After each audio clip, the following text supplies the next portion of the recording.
بسم اللہ الرحمن الرحیم۔ عیسیٰ غوجی کا تیسرا باب ہے قیاس، سبق نمبر 8 میں خوش آمدید۔ آج کے سبق کے اندر ہم شکل دوم، شکل سوم اور شکل چہارم کی شرائط پڑھیں گے۔ دیکھیں گزشتہ سبق کے اندر ہم نے یہ پڑھ لیا تھا کہ جو 16 احتمالات ہیں، ان 16 احتمالات میں سے صرف 4 احتمال ایسے ہیں جو شکل اول پر واقع ہوتے ہیں۔ وجہ یہ تھی کہ شکل اول کی جو 2 شرائط ہیں وہ صرف اور صرف 4 احتمالات میں پائی جاتی ہیں، باقی 12 احتمالات میں نہیں پائی جاتی ہیں۔ آج کے سبق کے اندر ہم شکل دوم، شکل سوم، شکل چہارم، ان تینوں اشکال کے بارے میں یہ پڑھیں گے کہ 16 میں سے کتنے احتمالات ہیں جو کہ ان تینوں اشکال پر واقع ہوتے ہیں، اور ان تینوں اشکال کی کون سی شرطیں ہیں جس کے مطابق 16 احتمالات میں سے بعض احتمال پائے جاتے ہیں اور بعض احتمال نہیں پائے جاتے ہیں۔ سب سے پہلے بات کر لیتے ہیں شکل دوم کی۔ تو دیکھیں شکل دوم کی 2 شرطیں ہیں۔ ایک شرط اس میں یہ ہے اختلاف المقدمتین فی الکیف، اور دوسری اس میں شرط یہ ہے کلیہ کبریٰ۔ اب اختلاف المقدمتین فی الکیف کسے کہتے ہیں؟ یعنی 2 مقدمے آپس میں مختلف ہوں کیفیت میں۔ 2 مقدموں سے کیا مراد ہے؟ جو قیاس کے 2 مقدمے ہوتے ہیں، ایک ہے صغریٰ اور دوسرا ہے کبریٰ، اور کیفیت میں مختلف ہوں۔ اس سے کیا مطلب ہے؟ اس سے مطلب یہ ہے کہ ایک کی کیفیت اگر ایجاب کی ہے تو دوسرے کی کیفیت سلب کی ہو، یعنی اگر ایک موجبہ ہے تو دوسرا سالبہ ہو، ایک سالبہ ہے تو دوسرا موجبہ ہو۔ یہ ہے پہلی شرط۔ دوسری شرط اس میں بالکل شکل اول والی ہی شرط ہے کہ جو کبریٰ ہے وہ کلیہ ہونا چاہیے، چاہے کلیہ میں موجبہ ہو چاہے کلیہ میں یہ سالبہ ہو۔ اب آپ یہ دیکھیں کہ ان 2 شرطوں کے اوپر جو 16 احتمالات ہیں مقدمے کے، 16 میں سے صرف 4 احتمال ایسے ہیں جو ان 2 شرطوں کے اوپر پورے اترتے ہیں۔ باقی جو 12 احتمالات ہیں ان میں یا تو کوئی ایک شرط نہیں پائی جائے گی، پہلی شرط نہیں پائی جائے گی، یا دوسری شرط نہیں پائی جائے گی، یا دونوں شرطیں ہی نہیں پائی جائیں گی۔ اب یہ دیکھیں ذرا یہ 4 صورتیں جن پر یہ دوسرا شکل کے مطابق پورا اترتے ہیں وہ کون سی ہیں اور کیسے یہ پائی جا رہی ہیں۔ اب یہ دیکھیں پہلی صورت میں موجبہ ہے، دوسرا یہ سالب ہے، یعنی صغریٰ میں ایجاب ہے اور کبریٰ میں سلب ہے، تو یہ دیکھیں ذرا اختلاف پایا جا رہا ہے۔ دوسرے میں بھی ایسے ہی ہے، ایک میں ایجاب ہے دوسرے میں سلب ہے، دوسرے میں بھی اختلاف ہے۔ تیسرے میں بھی دیکھیں پہلا سالبہ دوسرا موجبہ ہے تو اختلاف پایا جا رہا ہے۔ چوتھی میں بھی دیکھیں صغریٰ میں سالبہ ہے اور کبریٰ میں موجبہ ہے تو یہ اختلاف واقع ہو رہا ہے۔ اسی طریقے سے جو دوسری شرط ہے وہ بھی پائی جا رہی ہے کہ کبریٰ میں دیکھیں یہاں پہ سالبہ کلیہ ہے تو کلیہ پایا جا رہا ہے، یہاں پر بھی دیکھیں سالبہ کلیہ ہے تو کلیہ پایا جا رہا ہے، یہاں پر بھی دیکھیں موجبہ کلیہ ہے تو کلیہ پایا جا رہا ہے، یہاں پر بھی دیکھیں موجبہ کلیہ ہے تو یہاں کلیہ پایا جا رہا ہے۔ تو خلاصہ یہ ہے کہ یہ 4 شکلیں ایسی ہیں، یہ 4 احتمال ایسے ہیں جن میں یہ 2 شرطیں بیک وقت پائی جا رہی ہیں، لہذا شکل دوم ان 4 احتمالات پر تو آ سکتی ہے لیکن اس کے علاوہ باقی کسی احتمال پر واقع نہیں ہو سکتی ہے۔ اب یہاں پر آپ ایک چیز اور بھی سمجھ لیں کہ شکل ثانی میں ہوتا کیا ہے۔ جیسا کہ میں آپ کو پہلے تفصیل سے بتا چکا ہوں کہ شکل ثانی کے اندر حد اوس صغریٰ میں بھی محمول ہوتی ہے اور کبریٰ میں بھی محمول ہوتی ہے۔ اب یہ مثالیں دیکھ لیں، یہاں پر بھی ایسے ہی ہوگا۔ کل جسم مرکب، اب یہاں پہ دیکھیں صغریٰ میں محمول ہے، لا شیء من القدیم بمرکب، کبریٰ میں بھی محمول ہے۔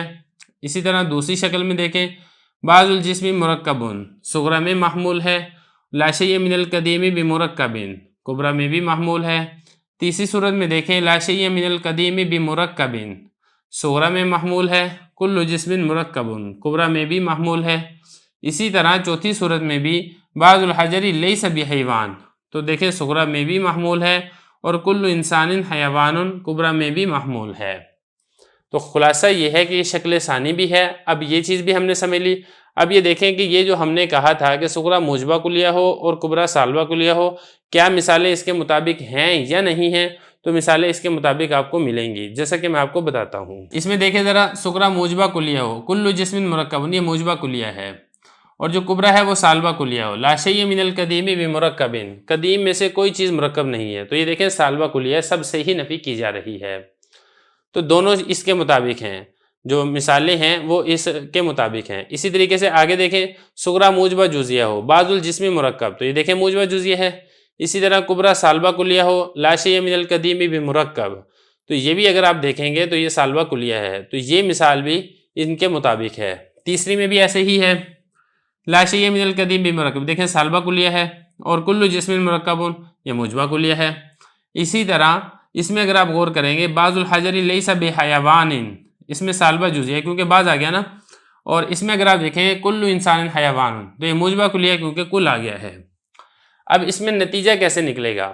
تو دیکھیں نتیجہ اس میں اس طریقے سے نکلے گا کہ اگر صغرا موجبہ کلیہ ہو اور کبریٰ سالبہ کلیہ ہو اور وہ ہو شکل ثانی، یعنی دونوں کے اندر حد اوسط محمول واقع ہو رہی ہو، تو نتیجہ آپ نے نکالنا ہے سالبہ کلیہ، جیسے کہ لا شیء من الجسم بقدیم۔ اسی طرح اگر صغرا موجبہ جزیہ ہو، کبریٰ سالبہ کلیہ ہو اور ہو شکل ثانی، یعنی حد اوسط دونوں جگہ پر محمول واقع ہو رہی ہو، تو نتیجہ آپ نے نکالنا ہے سالبہ جزیہ، جیسا کہ یہ نتیجہ نکل رہا ہے بعض الجسم لیس بقدیم۔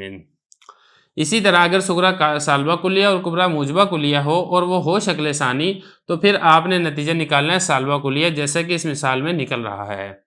اسی طرح اگر صغرا سالبہ جزیہ اور کبریٰ موجبہ کلیہ ہو تو نتیجہ آپ نے نکالنا ہے سالبہ جزیہ، جیسا کہ اس مثال میں لکھا ہوا نظر آ رہا ہے۔ تو یہ شکل ثانی ہے، شکل ثانی کی شرائط ہیں، شکل ثانی کی مثالیں ہیں۔ اب بات کر لیتے ہیں شکل ثالث کی اور شکل رابع کی، لیکن یہاں پر ایک چیز آپ اور تفصیل سے سمجھ لیں، وہ یہ ہے کہ کتاب کے اندر جو بحث کی گئی ہے وہ صرف پہلی شکل اور دوسری شکل کے بارے میں کی گئی ہے، یعنی 16 احتمالات میں سے 4 احتمال ایسے ہیں جو شکل اول پر واقع ہوتے ہیں اور 4 ہی احتمال ایسے ہیں جو شکل دوم پر واقع ہوتے ہیں۔ باقی جو شکل ثالث ہے اور شکل رابع ہے اس کو کتاب میں ذکر نہیں کیا گیا ہے، تو اس لیے شکل ثالث اور شکل رابع کے بارے میں ہم تفصیل میں نہیں جائیں گے، لیکن خلاصتاً میں آپ کو اتنا ضرور بتا دوں گا کہ شکل ثالث کے اندر کون سی شرائط ہیں اور اس پر کتنے احتمال واقع ہوتے ہیں، اور شکل رابع میں کتنی شرائط ہیں اور اس پر کتنے احتمال واقع ہوتے ہیں، باقی ان کی مثالیں کیا ہیں اور نتیجہ کیسے نکل رہا ہے۔ چونکہ یہ کتاب میں مذکور نہیں ہے لہذا ہم بھی ذکر نہیں کریں گے۔ شکل دوم کے اندر میں نے تفصیل سے آپ کو بتا دیا ہے کہ 2 شرطیں ہیں اور ان 2 شرطوں کے مطابق صرف 4 احتمال ایسے ہیں جو کہ نتیجہ دیتے ہیں، جبکہ جو 12 احتمالات ہیں وہ نتیجہ نہیں دیتے۔ آپ یہ بھی کہہ سکتے ہیں کہ 16 صورتوں میں سے جو 4 صورتیں ہیں وہ نتیجہ دیتی ہیں اور 12 صورتیں عقیمہ یعنی بانجھ ہیں۔ اب یہ دیکھیں شکل ثالث کی کیا شرطیں ہیں۔ دیکھیں شکل ثالث کی 2 شرطیں ہیں، ایک یہ کہ ایجاب صغرا، یعنی جو صغرا ہے وہ موجبہ ہونا چاہیے، وہ سالبہ نہیں ہونا چاہیے۔ موجبہ میں پھر یہ جزیہ بھی ہو سکتا ہے، کلیہ بھی ہو سکتا ہے۔ اور دوسری شرط اس میں یہ ہے کلیہ احد المقدمتین، یعنی جو 2 مقدمے ہیں صغرا اور کبریٰ، ان دونوں میں سے ایک کلیہ ہونا چاہیے۔ اگر صغرا کلیہ ہے تو پھر دوسرا کلیہ نہ ہو، اگر دوسرا کلیہ ہے تو پھر پہلا کلیہ نہ ہو، یعنی دونوں میں سے ایک کلیہ ہو۔ یہ 2 شرطیں جب پائی جائیں گی تو اب شکل ثالث کے اعتبار سے کل 6 احتمالات ہیں جن میں یہ دونوں شرطیں بیک وقت پائی جاتی ہیں۔ جب 6 احتمالات میں شرطیں پائی جائیں گی اور جو 10 صورتیں ہیں وہ 10 صورتیں عقیمہ یعنی بانجھ ہوں گی، وہ نتیجہ نہیں دیں گی۔ 6 صورتیں نتیجہ دیں گی، باقی 10 صورتیں نتیجہ نہیں دیں گی۔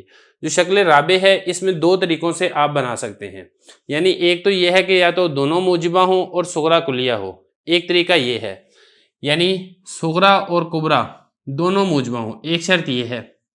اور اس کے ساتھ ساتھ دوسری شرط اس میں یہ ہے کہ جو صغرا ہے وہ کلیہ ہونا چاہیے، کلیہ میں چاہے وہ موجبہ ہو چاہے وہ سالبہ ہو، ایک طریقہ یہ ہے۔ دوسرا طریقہ اس میں یہ ہے، ان دونوں سے ہٹ کے اگر آپ شکل رابع بنانا چاہ رہے ہیں تو یہ 2 شرطیں پائی جائیں گی تو پھر شکل رابع نتیجہ دے گی۔ وہ 2 شرطیں کون سی ہیں؟ ان میں سے ایک ہے اختلاف المقدمتین، یعنی اگر ایک موجبہ ہے تو دوسرا سالبہ ہو، اگر ایک سالبہ ہے تو دوسرا موجبہ ہو۔ اور دوسرا یہ ہے کہ احد الکلیہ، دونوں میں سے ایک کلیہ ہونا چاہیے، یا تو صغرا کلیہ ہو یا پھر کبریٰ کلیہ ہو۔